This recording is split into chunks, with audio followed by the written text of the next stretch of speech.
आज हम बात करेंगे एक ऐसे आदमी की जो खुलेआम धमकी देता था। एक ऐसा आदमी जो कि मुंबई को देश की राजधानी बनाना चाहता था। एक ऐसे आदमी की जिसके दरबार में विरोधी भी हाजिरी लगाने आते थे। इनका नाम था बाला साहेब ठाकरे। चांदी के सिंहासन पर बैठने के शौकीन बाल ठाकरे खुलेआम धमकी देते थे। ये बात है सन 1990 के आसपास की। कश्मीर में इस्लामी आतंकवाद चरम पर था। कश्मीरी पंडितों को भगाया जा रहा था। अमरनाथ यात्रा चल रही थी। आतंकवादियों ने यात्रा बंद करने की धमकी दे दी और कहा जो भी अमरनाथ यात्रा आएगा वो वापस नहीं जाएगा। तब बाल ठाकरे ने एक बयान दिया कि हज के लिए जाने वाली 99% फ्लाइट्स मुंबई एयरपोर्ट से जाती है। देखते हैं यहां से कोई यात्रा मक्का मदीना कैसी जाती है। अगले दिन ही अमरनाथ यात्रा शुरू हो गई। सन 1992 में बाबरी मस्जिद ढहा दी गई तो बाल ठाकरे आपकी अदालत शो में आए हुए थे। जब उनसे कहा गया कि सुना है ये काम शिव सैनिकों ने किया है, तो वे बोले यदि ये काम शिव सैनिकों ने किया है तो ये गर्व की बात है।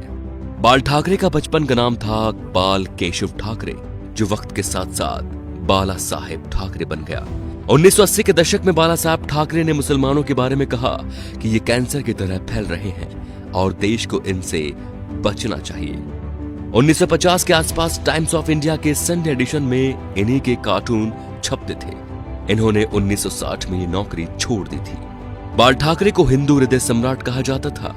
उनका मोदी की तरह बिना देखे भाषण देना लोगों के मन को भा गया।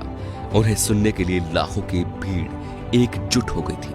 बाल ठाकरे जब किसी का विरोध करते थे तो दुश्मनों की तरह, और जब तारीफ करते थे तो ऐसे कि जैसे उनसे बड़ा कोई मित्र नहीं। 19 जून 1966 को बाल ठाकरे ने शिवाजी पार्क में नारियल फोड़कर अपने दोस्तों के साथ पार्टी बनाई, शिवसेना, जो आज भी चल रही है। बाल ठाकरे की एक खास बात थी कि वो कभी किसी से मिलने नहीं गए। बड़े बड़े बॉलीवुड एक्टर बियर पीने और उनसे मिलने उनके घर आते थे, जैसे नरेंद्र मोदी, माइकल जैक्सन। बाल ठाकरे के कुछ स्पेशल शौक थे, सिगार, व्हाइट वाइन एक्सेट्रा। ज्यादातर लोग फोटो या इंटरव्यू में उनके हाथ में पाइप या सिगार होती थी। 1999 में बाल ठाकरे पर 6 साल तक वोट डालने और चुनाव लड़ने पर बैन लगा था, लेकिन बाल ठाकरे ने अपने जीवन में कभी चुनाव नहीं लड़ा।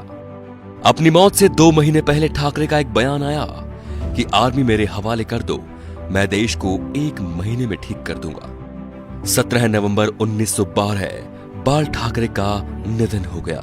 इस दिन मुंबई बंद था। अंतिम यात्रा में 5 लाख लोग शामिल हुए।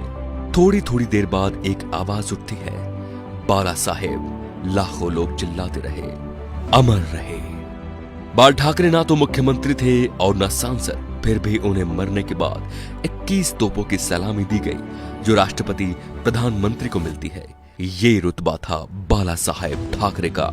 तो दोस्तों, ऐसे शेर दिल हिंदू सम्राट के लिए वीडियो को शेयर जरूर कीजिए और उनकी महानता को फैलाइए, ताकि आज जो शिव सैनिक या हिंदू उनके सिद्धांतों को भूल चुके हैं, उनके हिंदुत्व की रक्षा का संकल्प याद दिलाएं। जय श्री राम दोस्तों।